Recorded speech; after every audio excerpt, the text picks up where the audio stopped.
Aujourd'hui, quels sont les besoins dans le secteur de la traduction et de l'interprétation? La question a été débattue lors d'un séminaire international sur l'importance du secteur de la traduction et de l'interprétation à l'ère du numérique qui s'est tenu à l'Université des langues et des cultures de Beijing. L'ouverture du séminaire a été accompagnée de la cérémonie d'inauguration du Centre international pour la traduction et l'interprétation. Le ministère chinois de l'Éducation a investi 12 millions de yuan pour le construire. Les installations du centre sont d'une qualité jamais vue. À quoi sert ce centre de formation? C'est pour fournir une opportunité de formation aux étudiants, une plateforme qui réunit l'industrie et l'enseignement, sur laquelle les étudiants peuvent vraiment pratiquer la traduction et l'interprétation et avoir une vraie connaissance des besoins de cette industrie.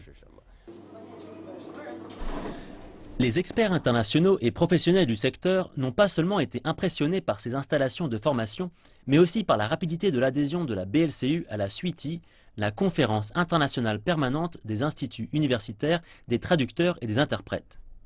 Pour la plupart des universités, ça prend au moins entre 5 à 10 ans de pouvoir adhérer à ce club. La BLCU, la Beijing Language and Culture University, et sa faculté School of Translation and Interpreting est parvenue à s'intégrer en 5 ans. Extraordinaire, je dirais presque du jamais vu. Aujourd'hui, il existe une pénurie de traducteurs et d'interprètes dans les organisations internationales, à l'ONU par exemple. Les formations professionnelles de qualité sont donc très urgentes. À l'ONU, Genève, lorsque j'étais directrice de la traduction, je n'avais que 2 traducteurs du chinois vers l'anglais.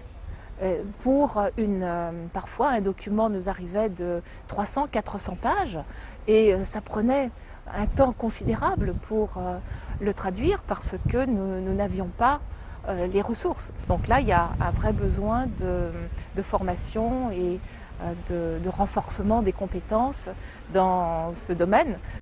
Selon des experts chinois, pour former des traducteurs et des interprètes professionnels de qualité, il faut modifier tout d'abord le modèle d'enseignement traditionnel.